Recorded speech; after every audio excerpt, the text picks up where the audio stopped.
અમે જે અમારા પર ખોટી ફરિયાદ થઈ છે એ બાબતને લઈને આજે અમે પોલીસ સમક્ષ હાજર થવા માટે જઈ રહેલા છે। ત્યારે સૌપ્રથમ 1 મહિના સુધી જે સુખ દુઃખના પ્રસંગોમાં આપ સૌને ત્યાં હું હાજર નથી રહી શક્યો અને આપની સેવાકીય પ્રવૃત્તિ નથી કરી શક્યો એ બદલ આપ સૌની માફી ચાહું છું।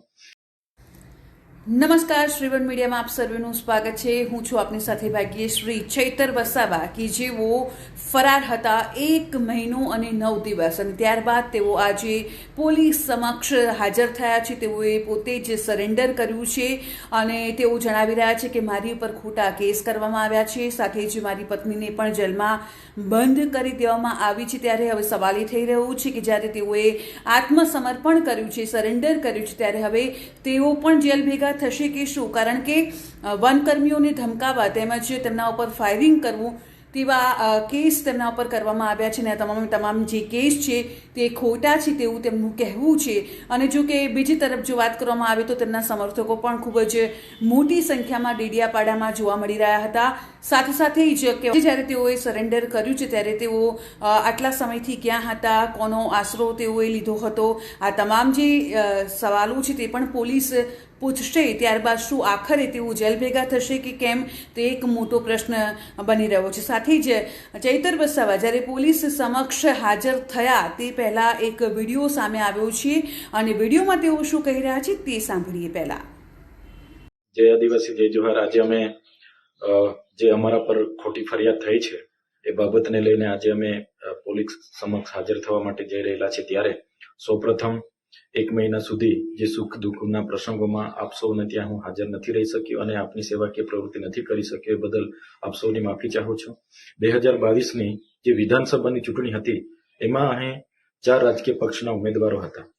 તેમ છતાં આટલી નાની વયમાં મધ્યમ પરિવારમાંથી આવનાર યુવાનને જ્યારે 56% જેટલા મત મળ્યા, 1 લાખથી પણ વધારે મત આપીને અહીંની પ્રજાએ મારા પર વિશ્વાસ મૂક્યો, ભરોસો મૂક્યો, ત્યારે ચૂંટાયા પછી જે બીજા ધારાસભ્ય છે જે ઘરે આરામ કરતા હતા એવી રીતે નથી, પણ હું લોકોની વચ્ચે રહ્યો છું। લોકોની જ્યાં પણ તકલીફ હતી ત્યાં ન્યાય આપવાનો મેં પ્રયત્ન કર્યો છે।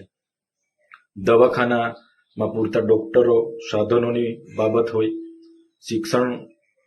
શિક્ષણમાં પૂરતા માસ્તરોની ભરતીની બાબત હોય, પૂરતી બસ સુવિધા, વીજળીની વાત હોય, રોડ રસ્તાની વાત હોય, સિંચાઈના પાણીની વાત હોય, પીવાના પાણી નલ સે જલની વાત હોય, આ વિસ્તારોમાં થતા ભ્રષ્ટાચારોની વાત હોય, પ્રાઇઝના વહીવટદારમાં ચાલતા કૌભાંડોને ઉજાગર કરવાની વાત હોય, એસટી વિદ્યાર્થીઓને ઉચ્ચ અભ્યાસ માટે ફ્રી સિપ કાર્ડ આપવાની બાબત હોય, શિષ્યવૃત્તિ જે 2022ની નથી મળી એ 2,67,000 વિદ્યાર્થીઓને સ્કોલરશીપ અપાવવાની બાબત હોય, ની સાથે સાથે જે આ વિસ્તારોની જે આદિવાસીની અસ્મિતા જે જગાડવાની વાત છે, આદિવાસીઓને જાગૃત કરવાની વાત છે એ બાબતે પણ અમે આ બોલ્યા છે। સાથે મણિપુરી હિંસાની બાબત, યુસીસી મુદ્દે હોય, નકલી કચેરી કૌભાંડો બાબતે હોય, જે માનવ સર્જિત પૂર નર્મદા નદીમાં જ્યારે પાણી છોડવામાં આવ્યું ત્યારે પણ અમે લોકોની વચ્ચે રહીને લોકોની સાથે ઊભા હતા।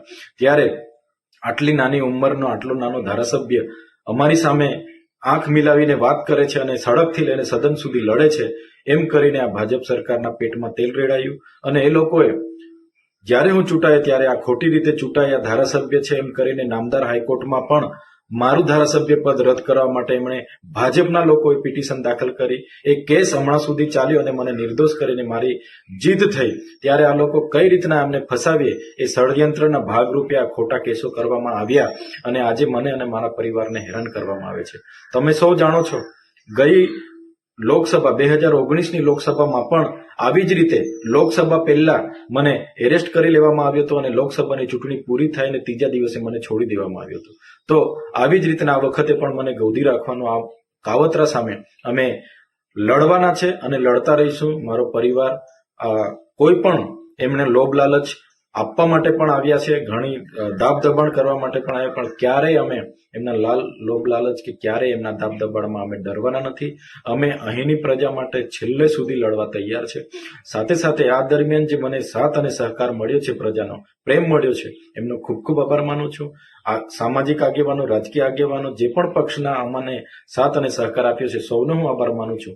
આવનાર દિવસોમાં સૌ સાથે મળીને અહીંના લોકોની સેવાકીય પ્રવૃત્તિ કરીશું। સાથે સાથે આઉટસોર્સિંગ બાબત હોય કે જ્ઞાન સહાયક રદ કરવા બાબતે પણ ખૂબ મોટું આંદોલન આવનાર દિવસમાં કરીશું। એ અપેક્ષા સાથે લોકોને આવનાર દિવસોમાં પણ સાથ અને સહકાર આપો એવી લાગણી સાથે આજે હું પોલીસ સમક્ષ સરેન્ડર કરવા જઈ રહેલો છું.